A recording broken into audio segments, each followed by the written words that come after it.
Welcome to Your City Connections, where you get to meet entertaining and informative guests. Guests such as an artist with a brush or with a camera, and guests with a violin. City Connections, providing insightful interviews with favorite son Lieutenant Governor Todd Lamb. To city commissioners, the mayor. Interviews with a rodeo queen, to beauty queen, and even a NBA player. Now, join Steve Kime as he discusses another engaging topic on City Connections.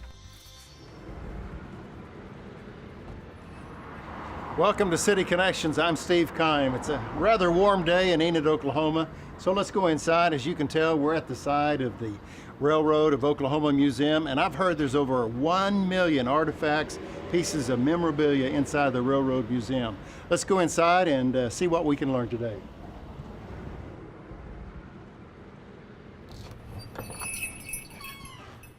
Wow. Hi there. I'm Hi. Steve. I'm Watermelon Campbell, and this is the Railroad Museum of Oklahoma. The Railroad Museum of Oklahoma. Right. Wow, just taking a quick glance around.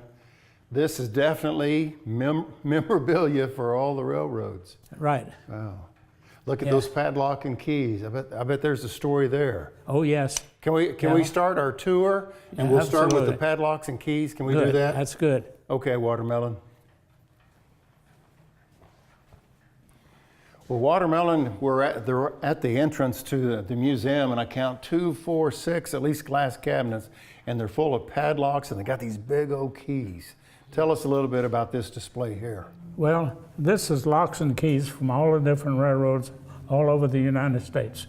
And each one has their own keys for all the different locks. Each railroad had their own key, had their own lock. Yeah, and Okay. for instance, this is a blue lock. Now, those locks are for cars where they're working underneath the cars. And so they'll have one of those locks on each end of the track. Sure. So that no engine comes in there while they're working. Okay. And because they might be under the cars or Sure. something and get hurt. One thing that's impressive about this collection is the size of these keys. You don't see Right. that too often. These are That's big true. keys. That's true. I noticed this one right here, Watermelon, says Rock Island and some of the other companies. UP Railroad. But what besides, GM&O. what were some examples of using those padlocks? Well, the main part of them are on each switch has the locks on those switches for that particular railroad. Okay. And then the crossings, the cabinets has locks on those that are separate, different railroads. And all the different keys are from the offices and from the roundhouse and from all the different places all over the railroad. Okay. Our special guest today is Frank Watermelon Campbell, and we're at the Railroad Museum of Oklahoma. There is over 1 million pieces, I believe you said, of memorabilia here in the museum in Enid, Oklahoma, and we're going to give you just a brief sample of everything that's here today. I know that there's a lot of china and dinner plates. You've got quite a collection. Why don't we go to the room next door and look at some of that china? Can we do that now? Okay, we'll do it right now. Okay. Mr. Campbell, I grew up in Perry, Oklahoma, and we lived about 4 blocks from the railroad tracks. And I remember as a little bitty kid that we'd hear the train, and so we'd get on our bicycles and we would just pedal up there to the railroad tracks as soon as possible. And it'd be just about, dark.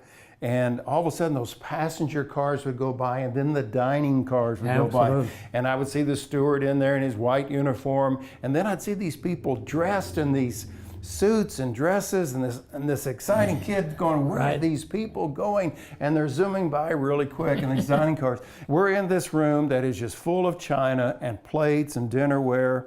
And you said that you have this collection that represents all these railroads. Can you kind of just start right there on our far left and just kind of tell us what people can see when they come to the Railroad Museum of Oklahoma? Yes, right here is a children's pattern of the Great Northern.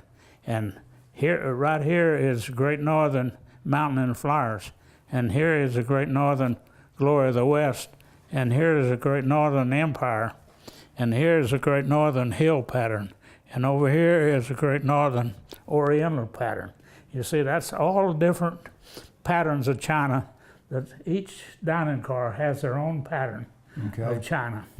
And it can't be used any place in the world except on that one dining car. It's designed and patented for. I noticed on the next row you've got Burlington Northern, and then here on the bottom row is Union Pacific. How many pieces, as you look around, this room is just full, behind us and in shelves is just full. How many pieces of pottery or dinnerware do you think you have?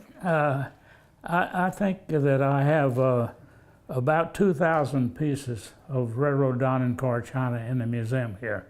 And we only like a very few patterns, having at least one piece of every pattern that's ever made any place in the world. So what piece are you lacking? What piece do you need? I have one Rock Island plate with Rock Island in the middle of the plate. Okay. And there's one piece that's has Denver backwards on the plate. And those are the ones you need. Yeah, and okay. there's another pattern that's a foreign country pattern that I don't have, but.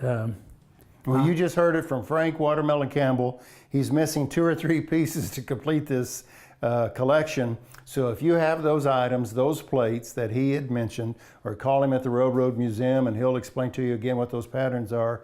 That would be exciting. Somebody call you up, Watermelon, and say, hey, I saw you on TV the other day and I've got that plate, so here you go. Yeah. So give us a call and help out Frank Watermelon Campbell. I noticed in the other room you had these uniforms. You got a uniform behind you, but you also have some other uniforms. Absolutely. Let's go look at those and explain what those uniforms mean to us. Okay, let's do. All right.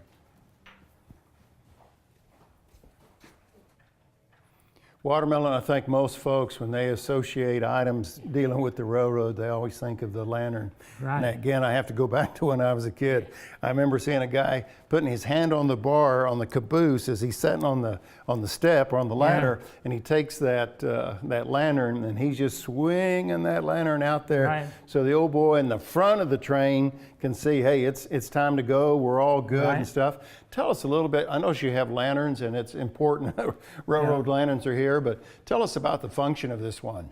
Well, this particular lantern here is on the order board in front of the depot. Okay. And it's turned green whenever it's clear and the train can pass by. Okay. So this was an actual lantern that the gentleman had to swing or anything. This was actually stationary. Okay. Right.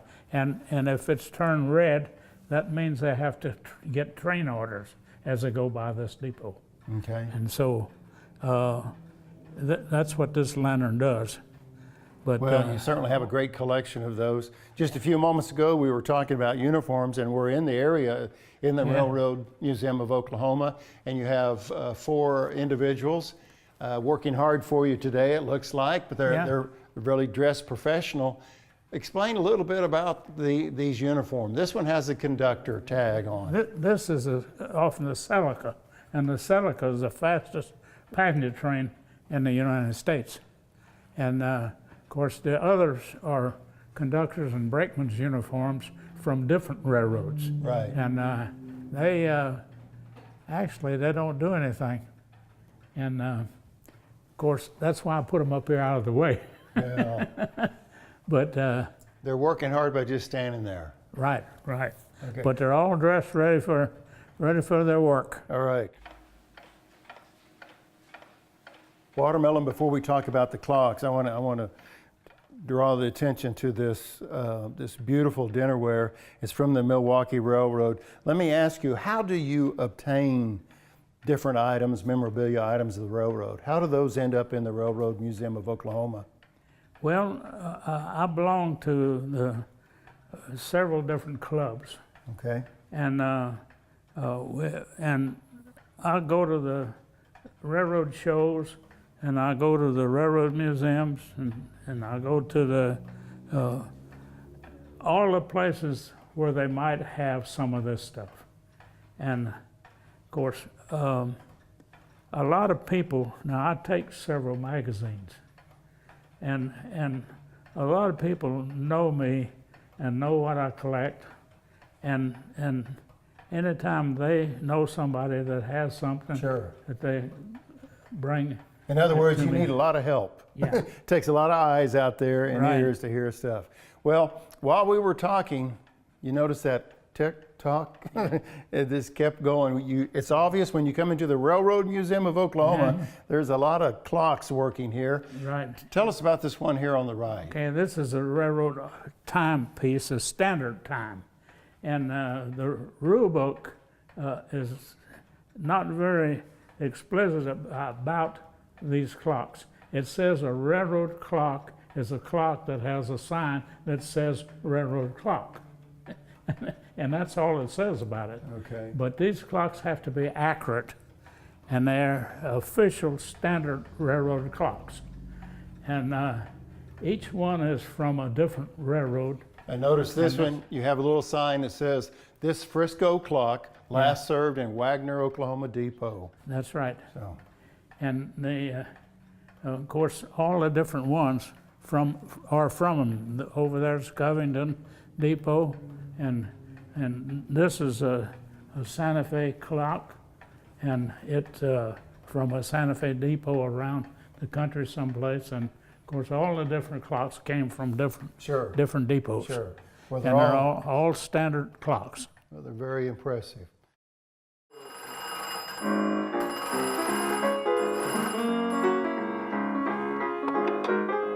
Railroad Museum of Oklahoma. Watermelon Campbell, just a minute, he's around here somewhere. Watermelon, are you close by? Yeah.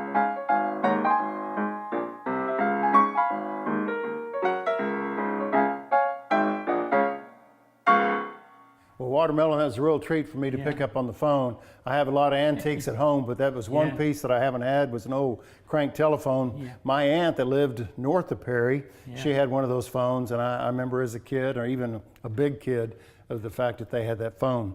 Well, as we kind of conclude our interview today, we're standing in front of the cabinet that's got a bunch of deck of cards. It seems like every railroad has their logo on a deck of cards. So I guess they were custom to each railroad? Yeah, actually, back in the days whenever they didn't have all of the modern convenience that we have, they would put a table there and give you a deck of cards. You could play cards while you're riding on the train to pass away the time. Sure.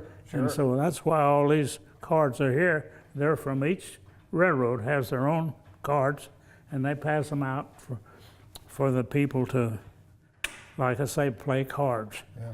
But One of the items I see towards the bottom, it looks like, did you ever get your ticket punched? Whenever I hear that, and it looks like those are the pliers or gizmos to punch the ticket, is that right? Yeah, they made over 3,000 of these ticket punches, and each one has a different punch out. So when you got promoted to conductor, you picked up your ticket punch and punched out the side of the page and signed your name and the date. And all your daily reports and everything had to have your ticket punch on them. And these are cash fare cutters. And if you got on a train and you didn't have a ticket, then he would run this over to the dollars and cents and sign his name and tear that off and give it to the people, and they would pay him for the passage, and then he would punch out that little place there with his ticket punch. And that was just like your fingerprints. Right. And so the auditor knew who punched that, and he turned that in with the money at the end of the day when he came in on the passenger trains. One thing I've learned about our visit today is, besides the fact that you have over 1 million pieces of memorabilia, railroad memorabilia, you're kind of like a walking encyclopedia, Watermelon. Yes.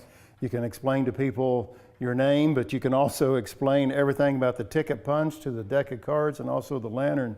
So when people come to the Railroad Museum of Oklahoma, they're able to learn a lot more because of all the historical background you have. I've got one more item real quick before we close out our show.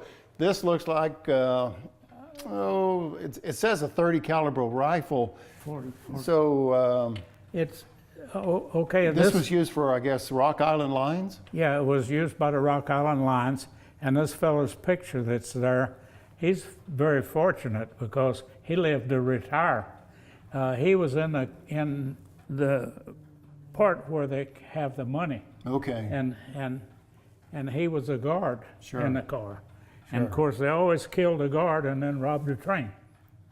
And he lived to retire, and they gave him his rifle. Wow. And it's got Rock Island on the barrel and on the stock, both.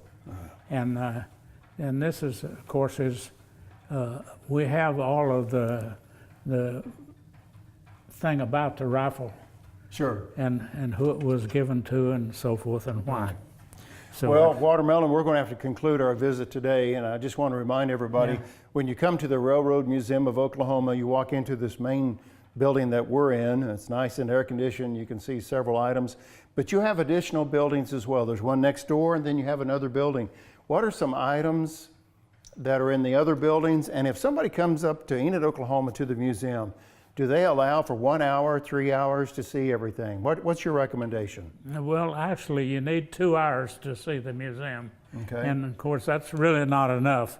But as many It pieces depends on as how we much have. you talk and tell them stories, Yeah. right? and I always ask them what they're interested most in.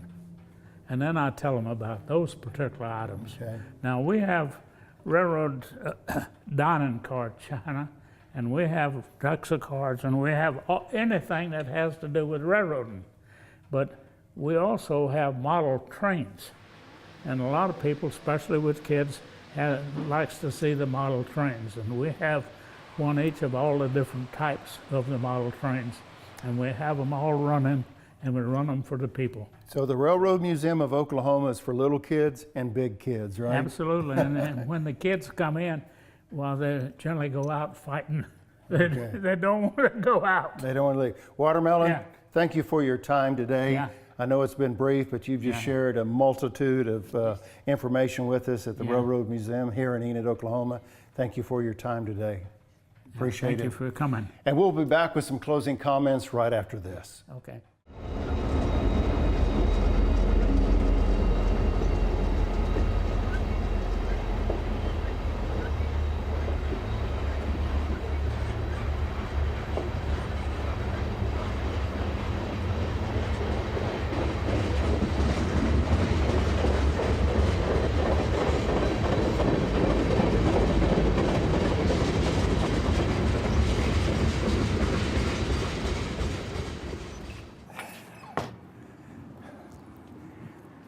Well, I hope you've enjoyed our brief visit to the Railroad Museum of Oklahoma right here in Enid, Oklahoma. And again, over 1 million pieces of memorabilia. Can you imagine that? And as Watermelon Campbell said, you could probably spend 2-3 hours and not see everything. Well, we just wanted to provide this brief look into the Railroad Museum, and it is quite a treat. So make the effort, make the trip to Enid, Oklahoma. Make sure you stop at the Railroad Museum of Oklahoma. You will really enjoy that. So thank you for joining us today on City Connections. Hope you enjoyed the brief tour with Frank Watermelon Campbell. Until next time, make it a great day.